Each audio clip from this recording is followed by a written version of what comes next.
السلام علیکم ورحمۃ اللہ وبرکاتہ۔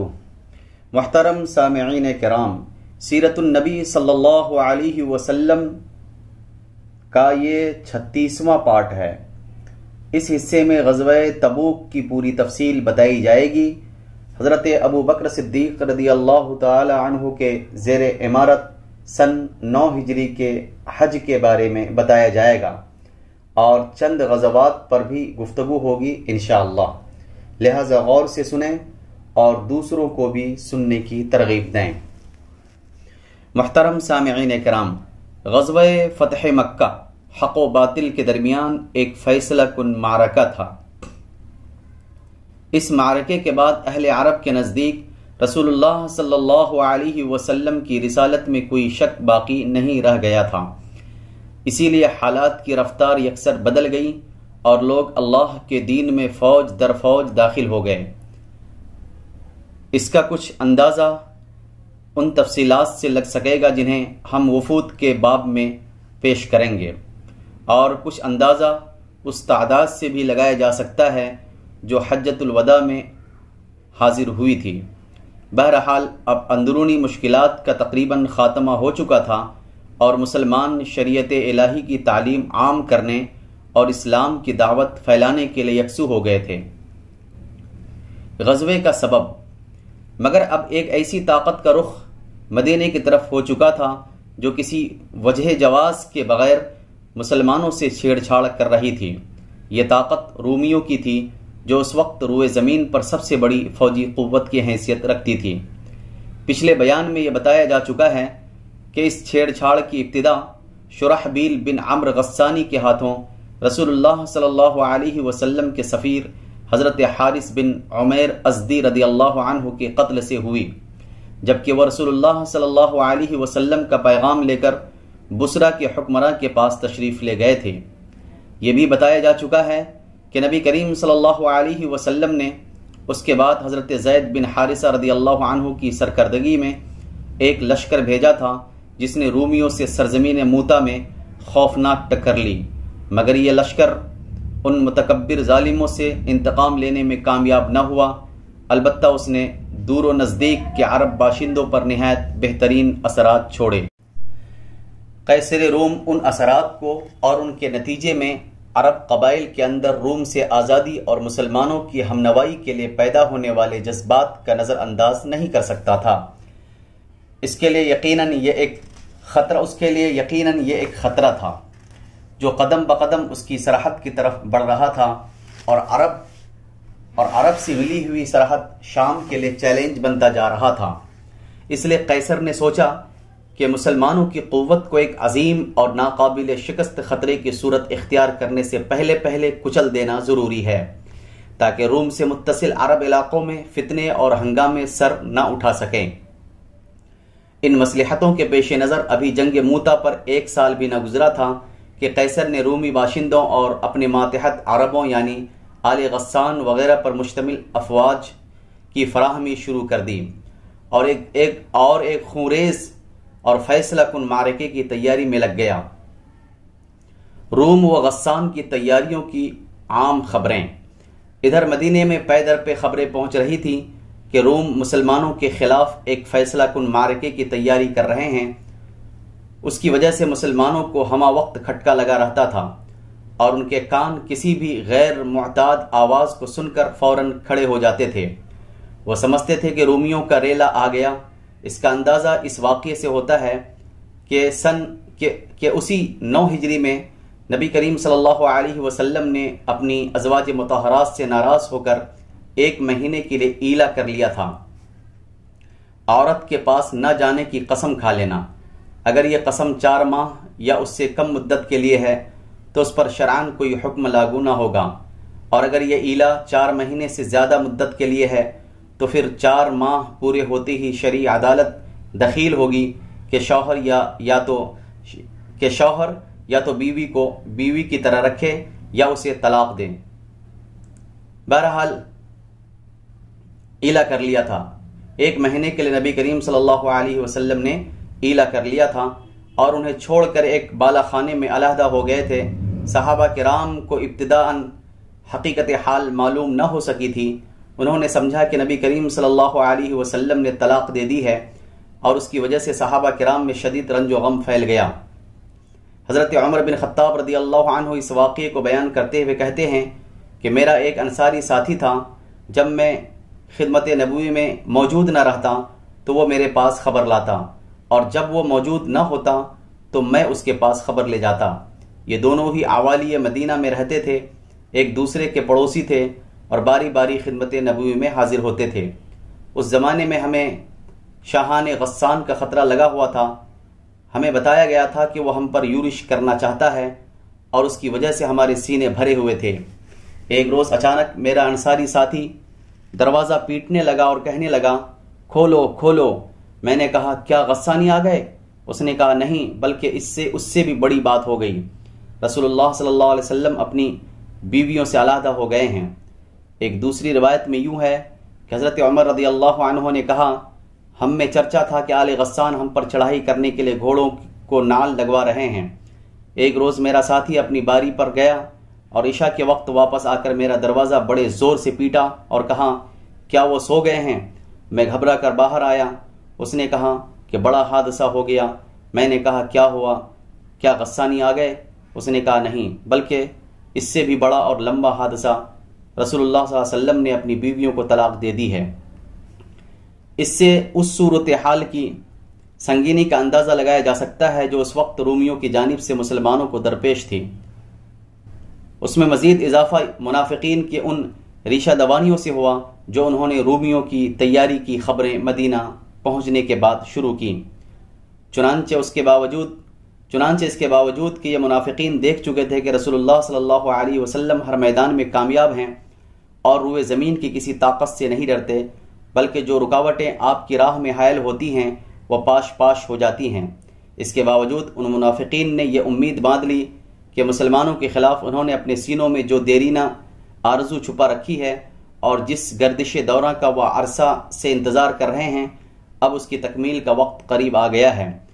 اپنے اسی تصور کی بنا پر انہوں نے ایک مسجد کی شکل میں جو مسجد زرار کے نام سے مشہور ہوئی، دسیسہ کاری اور سازش کا ایک بھٹ تیار کیا، جس کی بنیاد اہل ایمان کے درمیان تفرقہ اندازی اور اللہ کے رسول صلی اللہ علیہ وسلم کے ساتھ کفر اور ان سے لڑنے والوں کے لیے گھات کی جگہ فراہم کرنے کی ناپاک مقصد پر رکھی، اور رسول اللہ صلی اللہ علیہ وسلم سے گزارش کی کہ آپ اس میں نماز پڑھ دیں۔ اس سے منافقین کا مقصد یہ تھا کہ وہ اہل ایمان کو فریب میں رکھیں اور انہیں پتہ نہ لگنے دیں کہ اس مسجد میں ان کے خلاف سازش اور دسیسہ کاری کی کارروائیاں انجام دی جا رہی ہیں، اور مسلمان اس مسجد میں آنے جانے والوں پر نظر نہ رکھیں۔ اس طرح یہ مسجد منافقین اور ان کے بیرونی دوستوں کے لیے ایک پرامن گھونسلے اور بھٹ کا کام دے، لیکن رسول اللہ صلی اللہ علیہ وسلم نے اس مسجد میں نماز کی ادائیگی کو جنگ سے واپسی تک کے لیے مؤخر کر دیا، کیونکہ آپ تیاری میں مشغول تھے۔ اس طرح منافقین اپنے مقصد میں کامیاب نہ ہو سکے اور اللہ نے ان کا پردہ واپسی سے پہلے ہی چاک کر دیا۔ چنانچہ آپ نے غزوے سے واپس آ کر اس مسجد میں نماز پڑھنے کے بجائے اسے منہدم کرا دیا۔ ان حالات اور خبروں کا مسلمان سامنا کر رہے تھے کہ انہیں اچانک ملک شام سے تیل لے کر آنے والے نبتیوں سے معلوم ہوا کہ ہرقل نے 40,000 سپاہیوں کا ایک لشکر جرار تیار کیا ہے اور روم کے ایک عظیم کمانڈر کو اس کی کمان سونپی ہے۔ اپنے جھنڈے تلے عیسائی قبائل لخم اور جزام وغیرہ کو بھی جمع کر لیا ہے اور ان کا ہراول دستہ بلقا پہنچ چکا ہے۔ اس طرح ایک بڑا خطرہ مجسم ہو کر مسلمانوں کے سامنے آ گیا۔ پھر جس بات سے صورتحال کی نزاکت میں مزید اضافہ ہو رہا تھا وہ یہ تھی کہ زمانہ سخت گرمی کا تھا، لوگ تنگی اور قحط سالی کی آزمائش سے دوچار تھے، سواریاں کم تھیں، پھل پک چکے تھے، اس لیے لوگ پھل اور سائے میں رہنا چاہتے تھے، وہ فی الفور روانگی نہ چاہتے تھے۔ ان سب پر مستضاد مسافت کی دوری اور راستے کی وہ پیچیدگی اور دشواری تھی، لیکن رسول اللہ صلی اللہ علیہ وسلم حالات و تغیرات کا مطالعہ کہیں زیادہ دقت نظر سے فرما رہے تھے۔ آپ سمجھ رہے تھے کہ اگر آپ نے ان فیصلہ کن لمحات میں رومیوں سے جنگ لڑنے میں کاہلی اور سستی سے کام لیا رومیوں کو مسلمانوں کے زیر اثر علاقوں میں گھسنے دیا اور وہ مدینے تک بڑھ اور چڑھ آئے تو اسلامی دعوت پر اس کے نہایت برے اثرات مرتب ہوں گے۔ مسلمانوں کی فوجی ساکھ اکھڑ جائے گی اور وہ جاہلیت جو جنگ حنین میں کاری ضرب لگنے کے بعد آخری دم توڑ رہی ہے دوبارہ زندہ ہو جائے گی، اور منافقین جو مسلمانوں پر گردش زمانہ کا انتظار کر رہے ہیں اور ابو عامر فاسق کے ذریعہ شاہ روم سے رابطہ قائم کیے ہوئے ہیں، پیچھے سے عین اس وقت مسلمانوں کے شکم میں خنجر گھونپ دیں گے جب آگے سے رومیوں کا ریلا ان پر خونخوار حملے کر رہا ہوگا۔ اس طرح وہ بہت ساری کوششیں رائیگاں چلی جائیں گی جو آپ نے اور آپ کے صحابہ کرام نے اسلام کی نشر و اشاعت میں صرف کی تھیں، اور وہ بہت ساری کامیابیاں ناکامی میں تبدیل ہو جائیں گی جو طویل اور خونریز جنگوں اور مسلسل فوجی دوڑ دھوپ کے بعد حاصل کی گئی تھیں۔ رسول اللہ صلی اللہ علیہ وسلم ان نتائج کو اچھی طرح سمجھ رہے تھے، اس لیے عسرت و شدت کے باوجود آپ نے طے کیا کہ رومیوں کو دارالاسلام کی طرف پیش قدمی کی مہلت دیے بغیر خود ان کے علاقے اور حدود میں گھس کر ان کے خلاف ایک فیصلہ کن جنگ لڑی جائے۔ یہ معاملہ طے کر لینے کے بعد آپ صلی اللہ علیہ وسلم نے صحابہ کرام میں اعلان فرما دیا کہ لڑائی کی تیاری کریں۔ قبائل عرب اور اہل مکہ کو بھی پیغام دیا کہ لڑائی کے لیے نکل پڑیں۔ آپ کا دستور تھا کہ کسی غزوے کا ارادہ فرماتے تو کسی اور ہی جانب کا توریہ کرتے، لیکن صورتحال کی نزاکت اور تنگی کی شدت کے سبب اب کی بار آپ نے صاف صاف اعلان فرما دیا کہ رومیوں سے جنگ کا ارادہ ہے تاکہ لوگ مکمل تیاری کر لیں۔ آپ نے اس موقع پر لوگوں کو جہاد کی ترغیب بھی دی اور جنگ ہی پر ابھارنے کے لیے سورہ توبہ کا بھی ایک ٹکڑا نازل ہوا۔ ساتھ ہی آپ نے صدقہ و خیرات کرنے کی فضیلت بیان کی اور اللہ کی راہ میں اپنا نفیس مال خرچ کرنے کی رغبت دلائی۔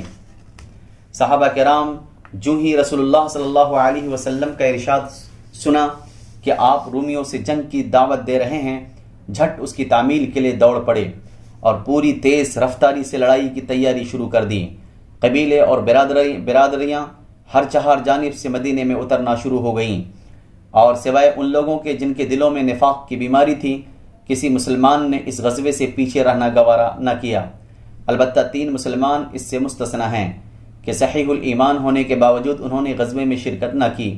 حالت یہ تھی کہ حاجت مند اور فقہ مست لوگ آتے اور رسول اللہ صلی اللہ علیہ وسلم سے درخواست کرتے کہ ان کے لیے سواری فراہم کر دیں تاکہ وہ بھی رومیوں سے ہونے والی اس جنگ میں شرکت کر سکیں، اور جب آپ ان سے معذرت کرتے کہ لا اجد ما احملكم عليه تولوا واعينهم تفيض من الدمع حزنا الا يجدوا ما ينفقون، میں تمہیں سوار کرنے کے لیے کچھ نہیں پاتا، تو وہ اس حالت میں واپس ہوتے کہ ان کی آنکھوں سے آنسو رواں ہوتے کہ وہ خرچ کرنے کے لیے کچھ نہیں پا رہے ہیں۔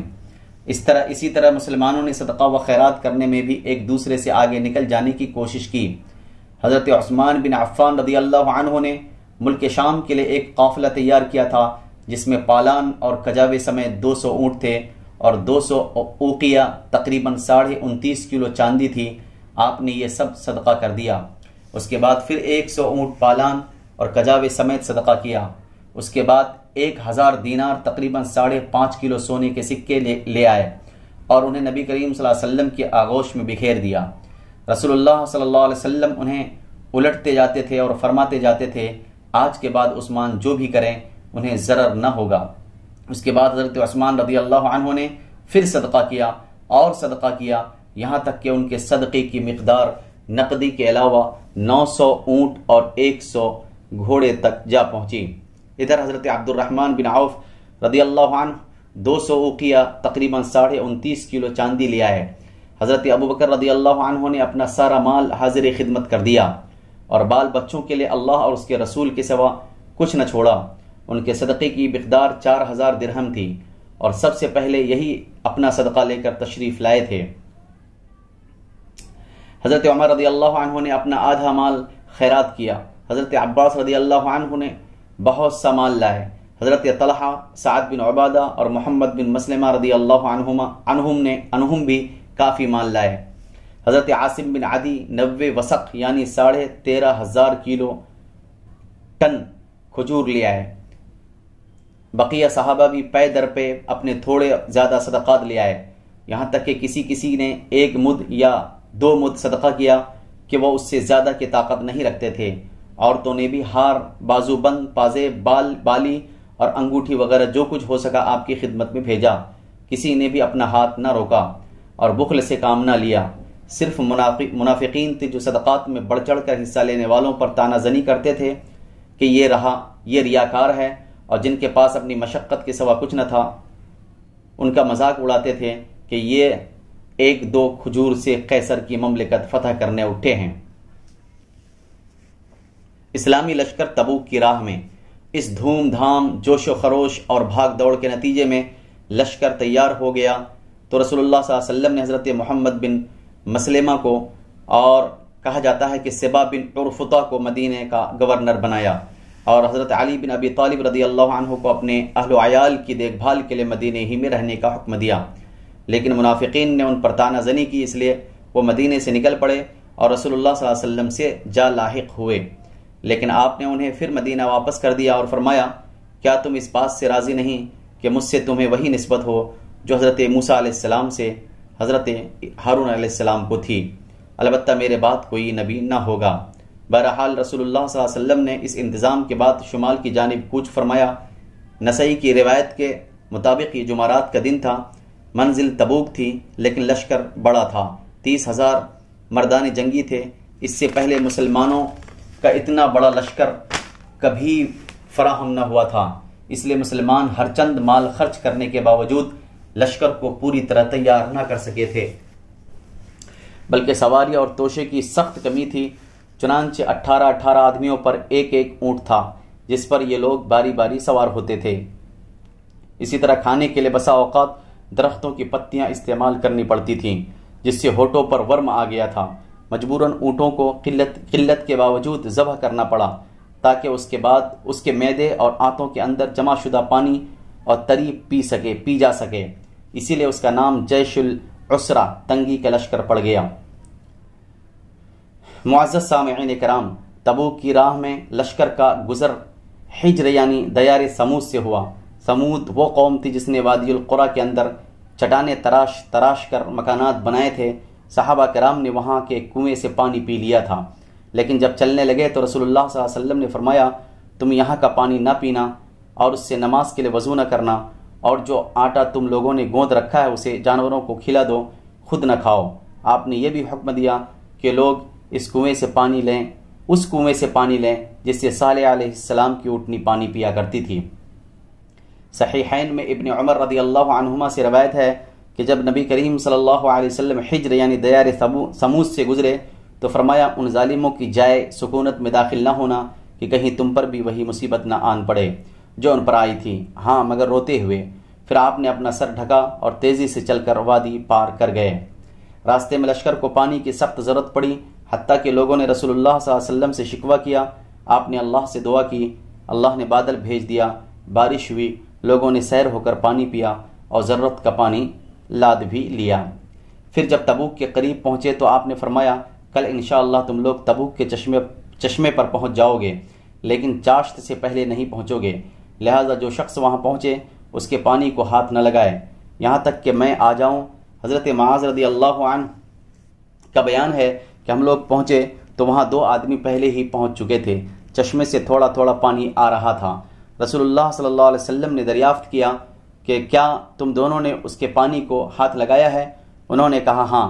آپ نے ان دونوں سے جو کچھ اللہ نے چاہا فرمایا، پھر چشمے سے چلو کے ذریعہ تھوڑا تھوڑا پانی نکالا یہاں تک کہ قدرے جمع ہو گیا۔ پھر رسول اللہ صلی اللہ علیہ وسلم نے اس میں اپنا چہرہ اور ہاتھ دھلا اور اسے چشمے میں انڈیل دیا۔ اس کے بعد چشمے سے خوب پانی آیا، صحابہ کرام نے سیر ہو کر پانی پیا۔ پھر رسول اللہ صلی اللہ علیہ وسلم نے فرمایا، اے معاذ، اگر تمہاری زندگی دراز ہوئی تو تم اس مقام کو باغات سے ہرا بھرا دیکھو گے۔ راستے ہی میں یا تبوک پہنچ کر روایات میں اختلاف ہے، رسول اللہ صلی اللہ علیہ وسلم نے فرمایا، آج رات تم پر سخت آندھی چلے گی، لہذا کوئی نہ اٹھے اور جس کے پاس اونٹ ہو وہ اس کی رسی مضبوطی سے باندھ دے۔ چنانچہ سخت آندھی چلی، ایک شخص کھڑا ہو گیا تو آندھی نے اسے اڑا کر طے کی 2 پہاڑیوں کے پاس پھینک دیا۔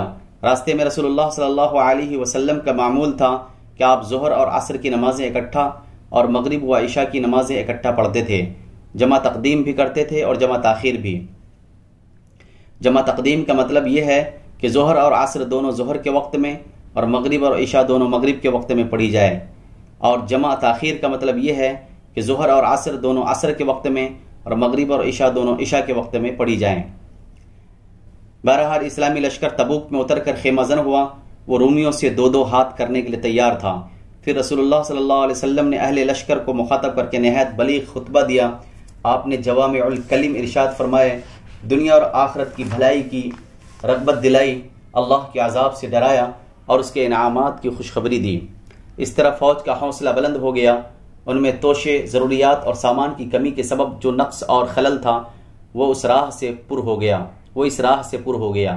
دوسری طرف روم اور ان کے حلیفوں کا یہ حال ہوا کہ رسول اللہ صلی اللہ علیہ وسلم کی آمد کی خبر سن کر ان کے اندر خوف کی لہر دوڑ گئی۔ انہیں آگے بڑھنے اور ٹکر لینے کی ہمت نہ ہوئی اور وہ اندرون ملک مختلف شہروں میں بکھر گئے۔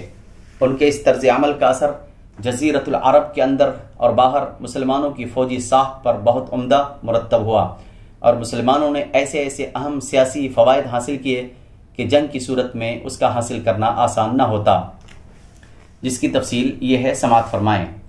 ایلا کے حاکم یوحنا بن روبا نے آپ کی خدمت میں حاضر ہو کر جزیہ کی ادائیگی منظور کی اور صلح کا معاہدہ کیا۔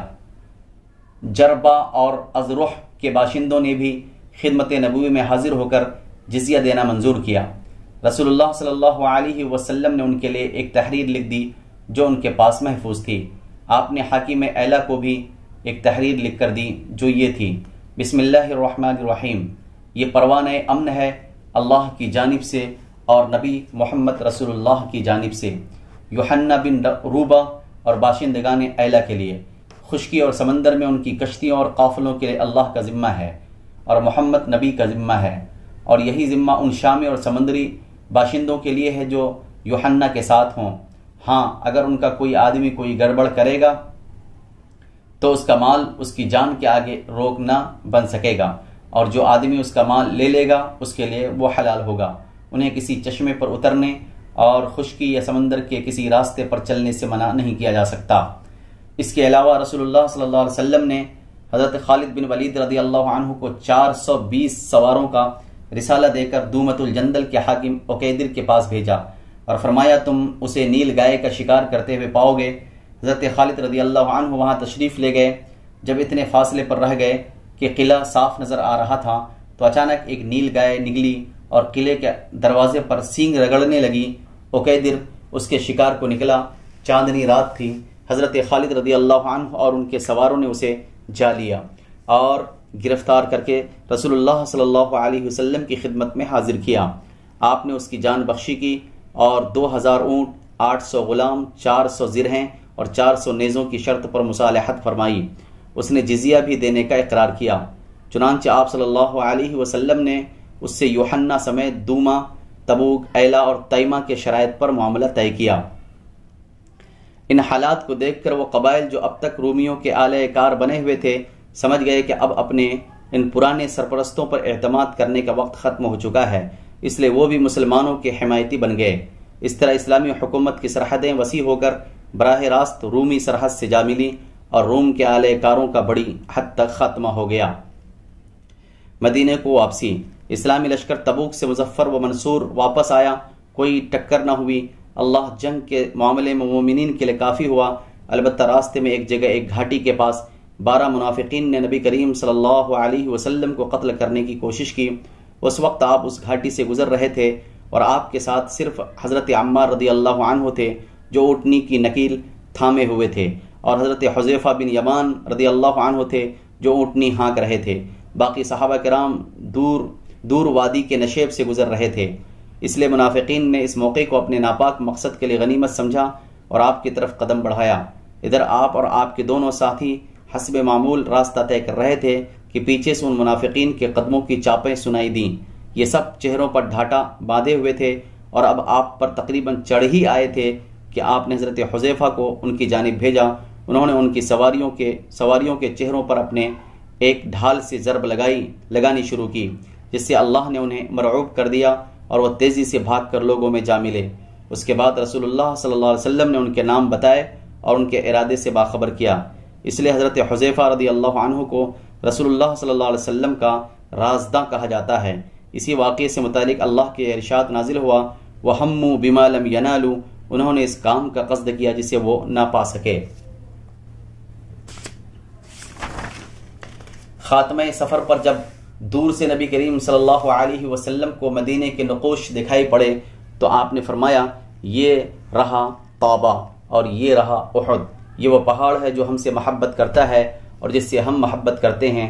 ادھر مدینے میں آپ کی آمد کی خبر پہنچی تو عورتیں، بچے اور بچیاں باہر نکل پڑیں اور زبردست اعزاز کے ساتھ لشکر کا استقبال کرتے ہوئے یہ نغمہ گنگنایا، طلع البدر علینا من ثنیات الوداع وجب الشکر علینا ما دعا للہ داعی۔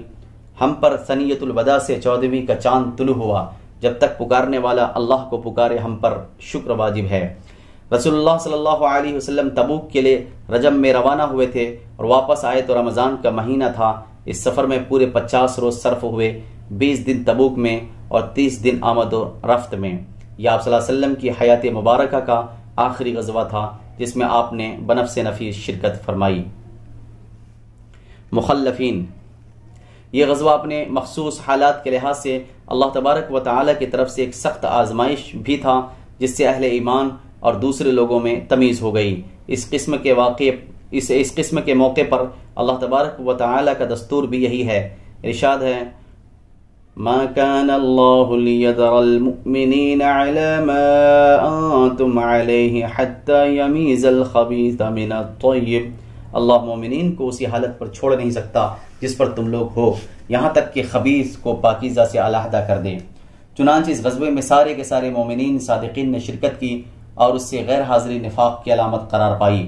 چنانچہ کیفیت یہ تھی کہ اگر کوئی پیچھے رہ گیا تھا اور اس کا ذکر رسول اللہ صلی اللہ علیہ وسلم سے کیا جاتا تو آپ فرماتے کہ اسے چھوڑو، اگر اس میں خیر ہے تو اللہ اسے جلد ہی تمہارے پاس پہنچا دے گا، اور اگر ایسا نہیں ہے تو پھر اللہ نے تمہیں اس سے راحت دے دی ہے۔ غرض اس غزوے سے یا تو وہ لوگ پیچھے رہے جو معذور تھے، یا وہ لوگ جو منافق تھے جنہوں نے اللہ اور اس کے رسول سے ایمان کا جھوٹا دعویٰ کیا تھا اور اب جھوٹا عذر پیش کر کے غزوے میں شریک نہ ہونے کی اجازت لے لی تھی اور پیچھے بیٹھ رہے تھے، یا سرے سے اجازت لیے بغیر ہی بیٹھے رہ گئے تھے۔ ہاں، 3 آدمی ایسے تھے جو سچے اور پکے مومن تھے اور کسی وجہ جواز کے بغیر پیچھے رہ گئے تھے۔ انہیں اللہ نے آزمائش میں ڈالا اور پھر ان کی توبہ قبول کی، جس کی تفصیل یہ ہے کہ واپسی پر رسول اللہ صلی اللہ علیہ وسلم مدینے میں داخل ہوئے تو حسب معمول سب سے پہلے مسجد نبوی میں تشریف لے گئے، وہاں 2 رکعت نماز پڑھی، پھر لوگوں کی خاطر بیٹھ گئے۔ ادھر منافقین نے، جن کی تعداد 80 سے کچھ زیادہ تھی، آ کر معذرتیں پیش کر دیں اور قسمیں کھانے لگے۔ آپ نے ان سے ان کا ظاہر قبول کرتے ہوئے بیعت کر لی اور دعائے مغفرت کی اور ان کا باطن اللہ کے حوالے کر دیا۔ باقی رہے 3 مومنین صادقین، یعنی حضرت کعب بن مالک، مرارہ بن ربیع اور ہلال بن امیہ، تو انہوں نے سچائی اختیار کرتے ہوئے اقرار کیا کہ ہم نے کسی مجبوری کے بغیر غزوے میں شرکت نہیں کی تھی۔ اس پر رسول اللہ صلی اللہ علیہ وسلم نے صحابہ کرام کو حکم دیا کہ ان تینوں سے بات چیت نہ کریں۔ چنانچہ ان کے خلاف سخت بائیکاٹ شروع ہو گیا، لوگ بدل گئے، زمین بھیانک بن گئی اور کشادگی کے باوجود تنگ ہو گئی اور خود ان کی اپنی جان پر بن آئی۔ سختی یہاں تک بڑھی کہ 40 روز گزرنے کے بعد حکم دیا گیا کہ اپنی عورتوں سے بھی الگ رہیں۔ جب بائیکاٹ پر 50 روز پورے ہو گئے تو اللہ تبارک و تعالی نے ان کی توبہ قبول کیے جانے کا مژدہ نازل کیا۔ ارشاد ہوا، وعلى الثلاثة الذين خلفوا حتى إذا ضاقت عليهم الأرض بما رحبت وضاقت عليهم أنفسهم وظنوا أن لا ملجأ من الله إلا إليه ثم تاب عليهم ليتوبوا إن الله هو التواب الرحيم۔ جس کا ترجمہ ہے کہ اللہ نے ان 3 آدمیوں کی بھی توبہ قبول کر لی جن کا معاملہ مؤخر کر دیا گیا تھا، یہاں تک کہ جب زمین اپنی کشادگی کے باوجود ان پر تنگ ہو گئی اور ان کی جان بھی ان پر تنگ ہو گئی تو انہوں نے یقین کر لیا کہ اللہ سے بھاگ کر کوئی جائے پناہ نہیں ہے مگر اسی کی طرف۔ پھر اللہ ان پر رجوع ہوا تاکہ وہ توبہ کریں۔ یقیناً اللہ توبہ قبول کرنے والا اور رحیم ہے۔ اس فیصلے کے نزول پر مسلمان عموماً اور یہ تینوں صحابہ کرام خصوصاً بے حد و حساب خوش ہوئے۔ لوگوں نے دوڑ دوڑ کر بشارت دی، خوشی سے چہرے کھل اٹھے اور انعامات اور صدقے دیے۔ در حقیقت یہ ان کی زندگی کا سب سے باسعادت دن تھا۔ اسی طرح جو لوگ معذوری کی وجہ سے شریک غزوہ نہ ہو سکے تھے، ان کے بارے میں اللہ نے فرمایا لَيْسَ عَلَى الضُّعَفَاءِ وَلَا عَلَى الْمَرْضَى وَلَا عَلَى الَّذِينَ لَا يَجِدُونَ مَا يُنْفِقُونَ حَرَجٌ إِذَا نَصَحُوا لِلَّهِ وَرَسُولِهِ۔ کمزوروں پر، مریضوں پر اور جو لوگ خرچ کرنے کے لیے کچھ نہ پائیں ان پر کوئی حرج نہیں، جبکہ وہ اللہ اور اس کے رسول کے خیر خواہ ہوں۔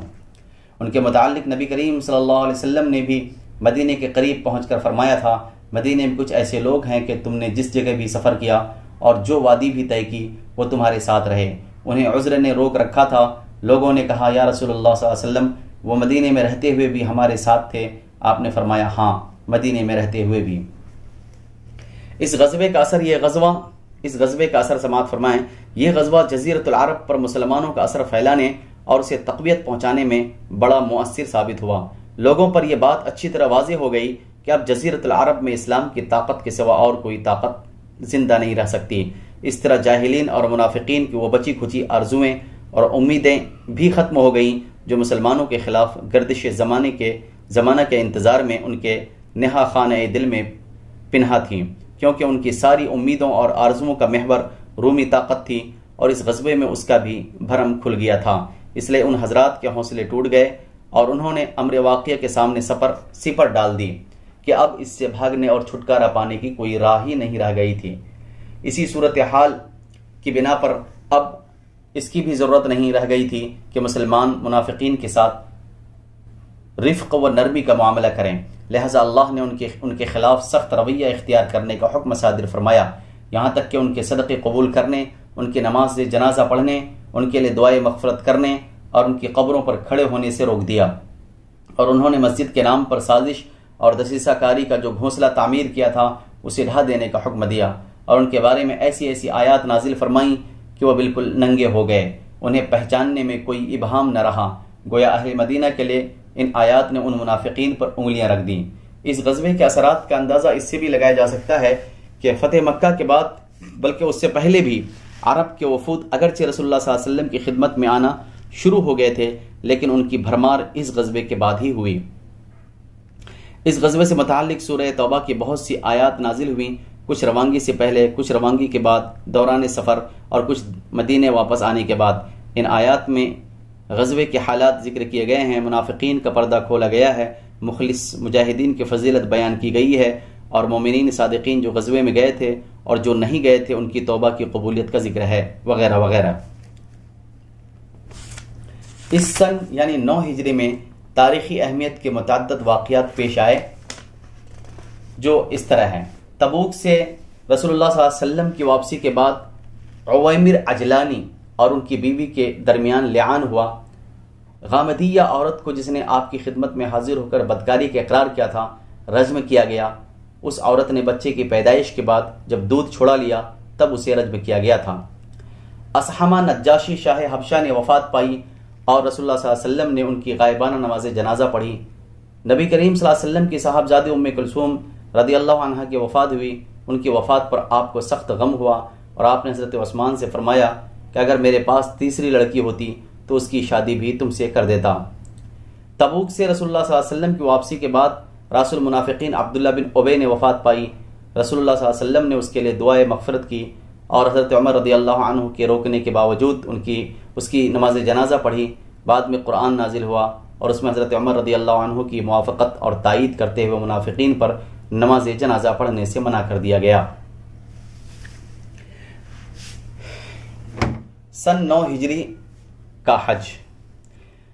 اسی سال ذی قعدہ یا ذی الحجہ 9 ہجری میں رسول اللہ صلی اللہ علیہ وسلم نے مناسک حج قائم کرنے کی غرض سے ابو بکر رضی اللہ عنہ کو امیر الحج بنا کر روانہ فرمایا۔ اس کے بعد سورہ برات کا ابتدائی حصہ نازل ہوا جس میں مشرکین سے کیے گئے عہد و پیمان کو برابری کی بنیاد پر ختم کرنے کا حکم دیا گیا تھا۔ اس حکم کے آ جانے کے بعد رسول اللہ صلی اللہ علیہ وسلم نے حضرت علی بن ابی طالب رضی اللہ عنہ کو روانہ فرمایا تاکہ وہ آپ کی جانب سے اس کا اعلان کر دیں۔ ایسا اس لیے کرنا پڑا کہ خون اور مال کے عہد و پیمان کے سلسلے میں عرب کا یہی دستور تھا کہ آدمی یا تو خود اعلان کرے یا اپنے خاندان کے کسی فرد سے اعلان کرائے، خاندان سے باہر کے کسی آدمی کا کیا ہوا اعلان تسلیم نہیں کیا جاتا تھا۔ حضرت ابوبکر رضی اللہ عنہ سے حضرت علی رضی اللہ عنہ کی ملاقات عرج یا وادی زجنان میں ہوئی۔ حضرت ابوبکر رضی اللہ عنہ نے دریافت کیا کہ امیر ہو یا مامور؟ حضرت علی نے کہا نہیں بلکہ مامور ہوں۔ پھر دونوں آگے بڑھے۔ حضرت ابوبکر رضی اللہ عنہ نے لوگوں کو حج کرایا۔ جب 10ویں تاریخ یعنی قربانی کا دن آیا تو حضرت علی بن ابی طالب رضی اللہ عنہ نے جمرہ کے پاس کھڑے ہو کر لوگوں میں وہ اعلان کیا جس کا حکم رسول اللہ صلی اللہ علیہ وسلم نے دیا تھا، یعنی تمام عہد والوں کا عہد ختم کر دیا اور انہیں 4 مہینے کی مہلت دی۔ اسی طرح جن کے ساتھ کوئی عہد و پیمان نہ تھا انہیں بھی 4 مہینے کی مہلت دی۔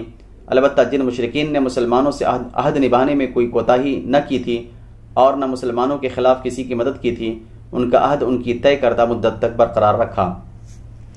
اور حضرت ابوبکر رضی اللہ عنہ نے صحابہ کرام کی ایک جماعت بھیج کر یہ اعلان عام کرایا کہ آئندہ سے کوئی مشرک حج نہیں کر سکتا اور نہ کوئی ننگا آدمی بیت اللہ کا طواف کر سکتا ہے۔ یہ اعلان گویا جزیرۃ العرب سے بت پرستی کے خاتمے کا اعلان تھا، یعنی اس سال کے بعد بت پرستی کے لیے آمد و رفت کی کوئی گنجائش نہیں۔ غزوات پر ایک نظر۔ نبی کریم صلی اللہ علیہ وسلم کے غزوات، سرایا اور فوجی مہمات پر ایک نظر ڈالنے کے بعد کوئی بھی شخص جو جنگ کے ماحول، پس منظر و پیش منظر اور آثار و نتائج کا علم رکھتا ہو، یہ اعتراف کیے بغیر نہیں رہ سکتا کہ نبی کریم صلی اللہ علیہ وسلم دنیا کے سب سے بڑے اور باکمال فوجی کمانڈر تھے۔ آپ کی سوجھ بوجھ سب سے زیادہ درست اور آپ کی فراست اور بیدار مغزی سب سے زیادہ گہری تھی۔ آپ جس طرح نبوت و رسالت کے اوصاف میں سید الرسل اور اعظم الانبیاء تھے، اسی طرح فوجی قیادت کے وصف میں بھی آپ یگانہ روزگار اور نادر عبقریت کے مالک تھے۔ چنانچہ آپ نے جو بھی معرکہ آرائی کی اس کے لیے ایسے حالات و جہاد کا انتخاب فرمایا جو حزم و تدبر اور حکمت و شجاعت کے عین مطابق تھے۔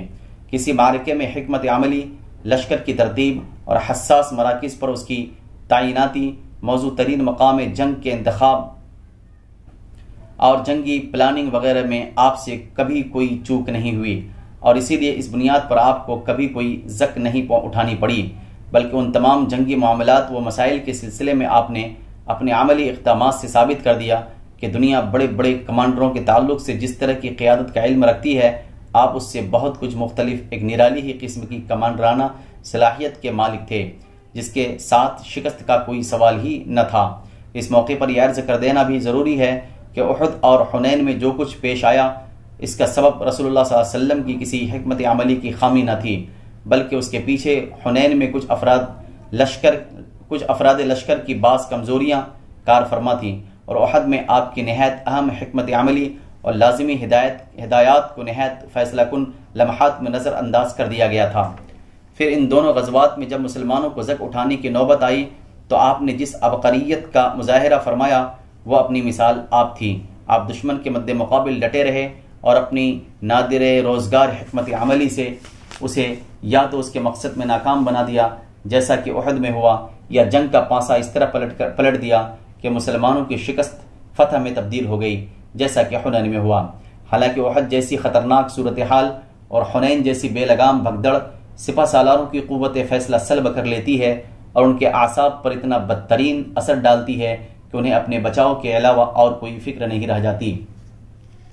یہ گفتگو تو ان غزوات کے خالص فوجی اور جنگی پہلو سے تھی، باقی رہے دوسرے گوشے تو وہ بھی بے حد اہم ہیں۔ آپ نے ان غزوات کے ذریعے امن و امان قائم کیا، فتنے کی آگ بجھائی، اسلام و بت پرستی کی کشمکش میں دشمن کی شوکت توڑ کر رکھ دی اور انہیں اسلامی دعوت و تبلیغ کی راہ آزاد چھوڑنے اور مصالحت کرنے پر مجبور کر دیا۔ اسی طرح آپ نے ان جنگوں کی بدولت یہ بھی معلوم کر لیا کہ آپ کا ساتھ دینے والوں میں کون سے لوگ مخلص ہیں اور کون سے لوگ منافق، جو نہا خانے دل میں غدر و خیانت کے جذبات چھپائے ہوئے ہیں۔ پھر آپ نے محاذ آرائی کے عملی نمونوں کے ذریعے مسلمان کمانڈروں کی ایک زبردست جماعت بھی تیار کر دی، جنہوں نے آپ کے بعد عراق و شام کے میدان میں فارس و روم سے ٹکر لی اور جنگی پلاننگ اور تکنیک میں ان کے بڑے بڑے کمانڈروں کو مات دے کر انہیں ان کے مکانات و سرزمین سے، اموال و باغات سے، چشموں اور کھیتوں سے، آرام دہ اور باعزت مقام سے اور مزیدار نعمتوں سے نکال باہر کیا۔ اسی طرح رسول اللہ صلی اللہ علیہ وسلم نے ان غزوات کی بدولت مسلمانوں کے لیے رہائش، کھیتی، پیشے اور کام کا انتظام فرمایا، بے خانما اور محتاج پناہ گزینوں کے مسائل حل فرمائے، ہتھیار، گھوڑے، ساز و سامان اور اخراجات جنگ مہیا کیے، اور یہ سب کچھ اللہ کے بندوں پر ذرہ برابر ظلم و زیادتی اور جور و جفا کیے بغیر حاصل کیا۔ آپ نے ان اسباب و وجوہ اور اغراض و مقاصد کو بھی تبدیل کر ڈالا جن کے لیے دور جاہلیت میں جنگ کے شعلے بھڑکا کرتے تھے۔ یعنی دور جاہلیت میں جنگ نام تھی لوٹ مار اور قتل و غارت گری کا، ظلم و زیادتی اور انتقام و تشدد کا، کمزوروں کو کچلنے، آبادیاں ویران کرنے اور عمارتیں ڈھانے کا، عورتوں کی بے حرمتی کرنے اور بوڑھوں، بچوں اور بچیوں کے ساتھ سنگ دلی سے پیش آنے کا، کھیتی باڑی اور جانوروں کو ہلاک کرنے اور زمین میں تباہی و فساد مچانے کا۔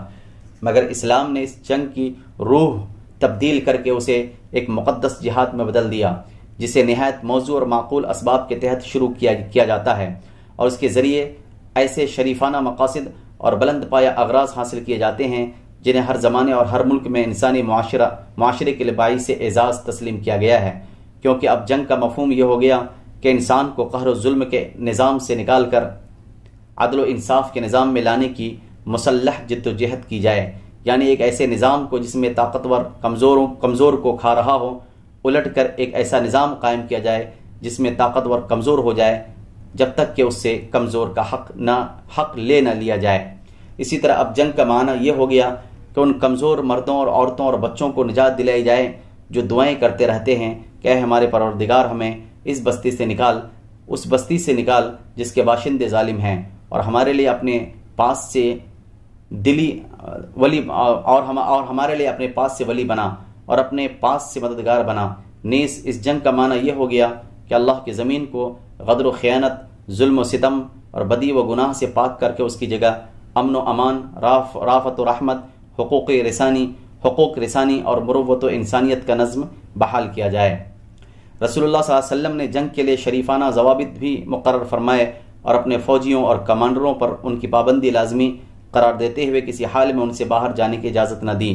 حضرت سلیمان بن بریدہ رضی اللہ عنہ کا بیان ہے کہ رسول اللہ صلی اللہ علیہ وسلم جب کسی شخص کو کسی لشکر یا سریہ کا امیر مقرر فرماتے تو اسے خاص اس کے اپنے نفس کے بارے میں اللہ عز و جل کے تقوی کی اور اس کے مسلمان ساتھیوں کے بارے میں خیر کی وصیت فرماتے، پھر فرماتے اللہ کے نام سے اللہ کی راہ میں غزوہ کرو، جس نے اللہ کے ساتھ کفر کیا ان سے لڑائی کرو، غزوہ کرو، خیانت نہ کرو، بدعہدی نہ کرو، ناک کان وغیرہ نہ کاٹو، کسی بچے کو قتل نہ کرو۔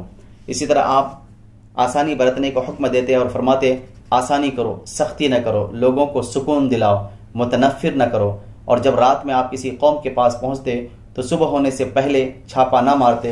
نیز آپ نے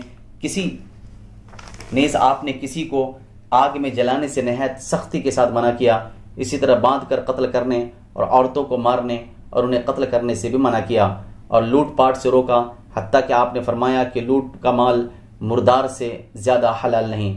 اسی طرح آپ نے کھیتی باڑی تباہ کرنے، جانور ہلاک کرنے اور درخت کاٹنے سے منع فرمایا، سوائے اس صورت کے کہ اس کی سخت ضرورت آن پڑے، درخت کاٹے بغیر کوئی چارہ کار نہ ہو۔ فتح مکہ کے موقع پر آپ نے یہ بھی فرمایا کسی زخمی پر حملہ نہ کرو، کسی بھاگنے والے کا پیچھا نہ کرو اور کسی قیدی کو قتل نہ کرو۔ آپ نے یہ سنت بھی جاری فرمائی کہ سفیر کو قتل نہ کیا جائے۔ نیز آپ نے معاہدین غیر مسلم شہریوں کے قتل سے بھی نہایت سختی سے روکا، یہاں تک کہ فرمایا جو شخص کسی معاہد کو قتل کرے گا وہ جنت کی خوشبو نہیں پائے گا، حالانکہ اس کی خوشبو 40 سال کے فاصلے سے پائی جاتی ہے۔ یہ اور اس طرح کے دوسرے بلند پایا قواعد و ضوابط تھے جن کی بدولت جنگ کا عمل جاہلیت کی گندگیوں سے پاک و صاف ہو کر مقدس جہاد میں تبدیل ہو گیا۔ وآخر دعوانا ان الحمد للہ رب